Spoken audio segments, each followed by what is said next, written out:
कांग्रेस नेता राहुल गांधी और राजद ने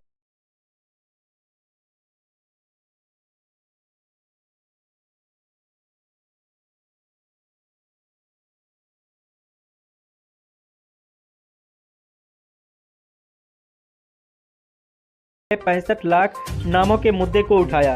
हालांकि नवादा जिले के प्रशासन ने राहुल के एक दावे को खारिज करते हुए कहा कि सुबोध कुमार का नाम कभी वोटर लिस्ट में था ही नहीं। इस यात्रा में महागठबंधन के नेता एकजुट होकर सत्तारूढ़ एनडीए पर हमला बोल रहे हैं, जिससे सियासी माहौल गर्म है।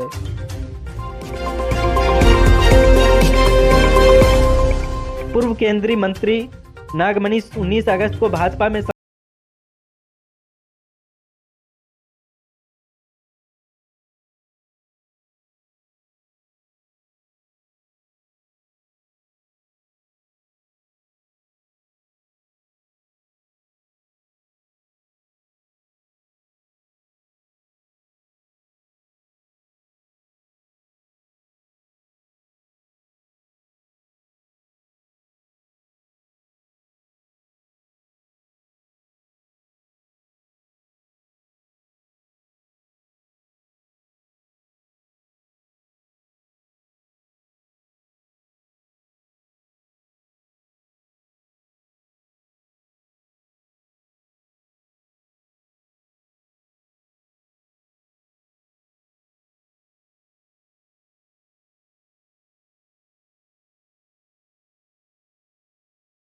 बिहार जिले के बीच संपर्क बेहतर बनाएगी। इसके अलावा भागलपुर ग्रीनफील्ड हवाई अड्डे के विकास को मंजूरी मिली है। इसके लिए 2.9 करोड़ रुपए का सर्वेक्षण बजट स्वीकृत की गई है। ये दोनों परियोजनाएं बिहार के पूर्वी क्षेत्र में विकास को गति देगी। मुजफ्फरपुर के डोली रेलवे स्टेशन पर उत्पाद विभाग ने अमृतसर जयनगर शहीद एक्सप्रेस के शराब की तस्करी करने वाले 3 महिला को एवं 1 पुरुष को गिरफ्तार किया। बिहार में शराबबंदी के बावजूद तस्करी की घटनाएं लगातार सामने आ रही है। यह कार्रवाई गुप्त सूचना के आधार पर की गई, जिससे स्थानीय स्तर पर शराब सप्लाई को रोकने में मदद मिलेगी। खगड़िया में गंगा नदी के बढ़ते जलस्तर के कारण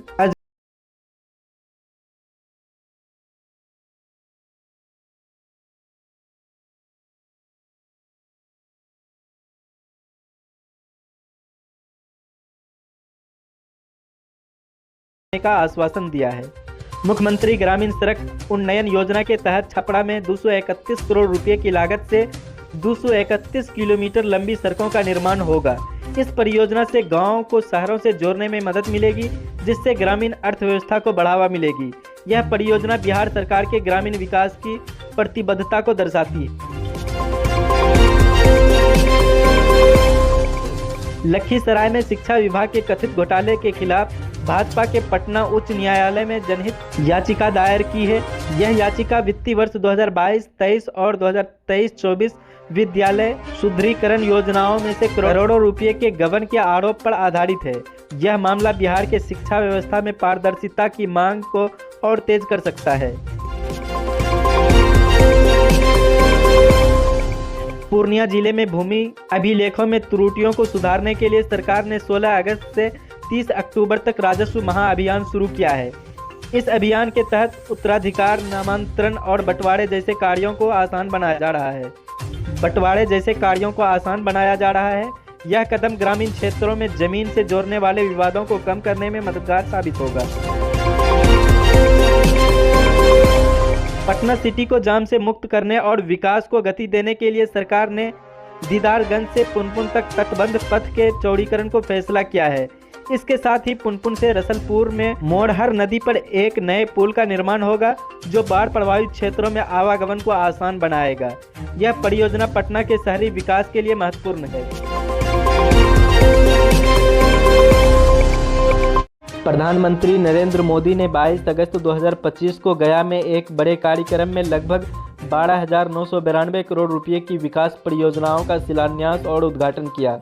इनमें बक्सर में 660 मेगावाट का थर्मल पावर प्लांट, बिजली, सड़क, स्वास्थ्य, शहरी विकास और जल आपूर्ति से जुड़ी परियोजनाएं शामिल है।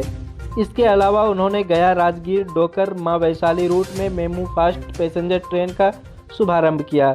जो बौद्ध सर्किट को जोड़ेगी और पर्यटन को बढ़ावा देगी। इस दौरे में पीएम ने बिहार को विशेष आर्थिक पैकेज की मांग पर भी जवाब दिए, जिसमें राजद नेता लालू यादव के पिंडदान की मांग के रूप में उठाया था।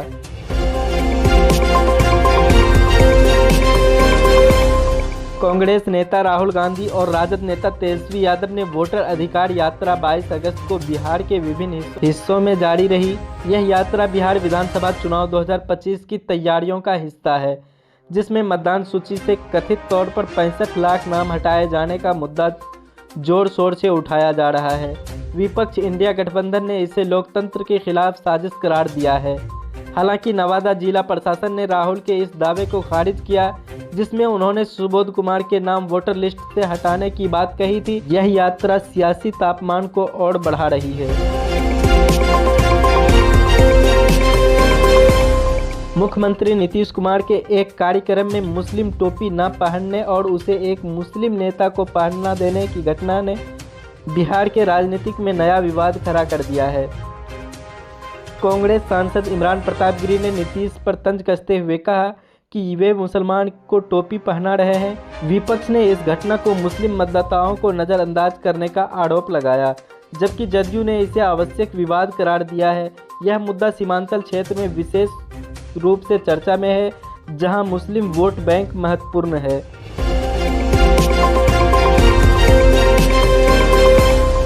मुजफ्फरपुर के डोली रेलवे स्टेशन पर उत्पादन विभाग ने 22 अगस्त को भी अपनी कार्रवाई जारी रखी।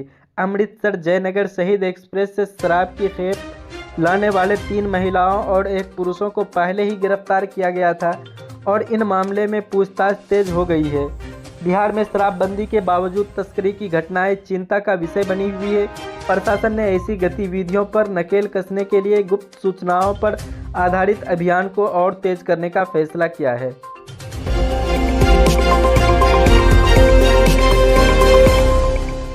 भागलपुर में साहिबगंज मनिहारी के बीच 6 किलोमीटर लंबे गंगा पुल का निर्माण कार्य तेजी से चल रहा है, जिसके 2027 तक पूरा होने की उम्मीद है। यह पुल भागलपुर, साहिबगंज और कटिहार को बेहतर कनेक्टिविटी प्रदान करेगा। इसके साथ ही भागलपुर में प्रस्तावित ग्रीनफील्ड हवाई अड्डे के लिए सर्वेक्षण कार्य शुरू हो गया है, जिसके लिए 2.9 करोड़ रुपये की बजट मंजूर किया गया है। यह परियोजना बिहार के पूर्वी क्षेत्र के लिए गेम चेंजर साबित हो सकती है।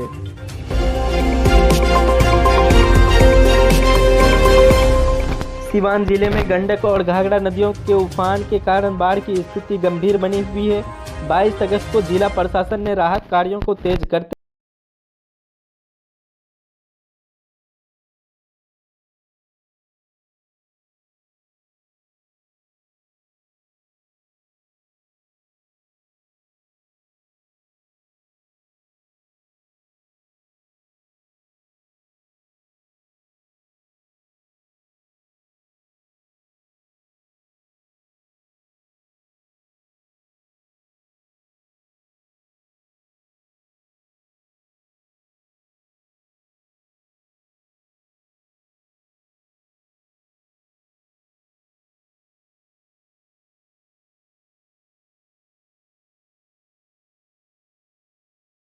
यह पार्क में छोटे और मध्यम उद्योग को प्रोत्साहन दिया जाएगा, जिससे वैशाली और आसपास के क्षेत्रों में आर्थिक गतिविधियां बढ़ेगी। इस कदम को विधानसभा चुनाव से पहले सरकार की उपलब्धियों को पारदर्शित करने और रणनीति के रूप में भी देखा जा रहा है।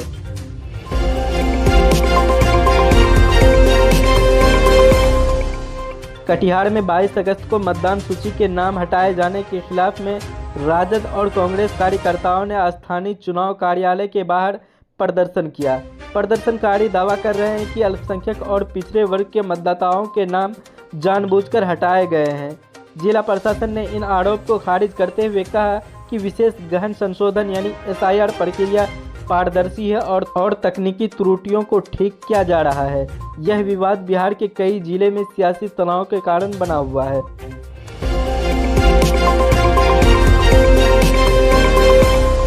बाईस अगस्त को गया में प्रधानमंत्री नरेंद्र मोदी के दौरे के दौरान स्वास्थ्य सेवाओं से जुड़ी कई परियोजनाओं का उद्घाटन किया गया, जिसमें जिला अस्पताल में नए ऑपरेशन थिएटर, ICU यूनिट और डायलिसिस सेंटर शामिल है। इसके अलावा ग्रामीण क्षेत्र में मोबाइल मेडिकल वैन शुरू की गई है जो दूर दराज के गांवों में स्वास्थ्य सेवाएं प्रदान करेगी। यह कदम बिहार के स्वास्थ्य सुविधाओं को मजबूत करने की दिशा में महत्वपूर्ण है, खासकर गया जैसे धार्मिक और पर्यटन केंद्रों में।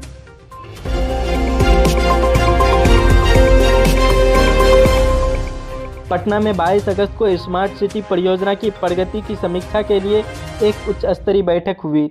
इस बैठक में स्मार्ट रोड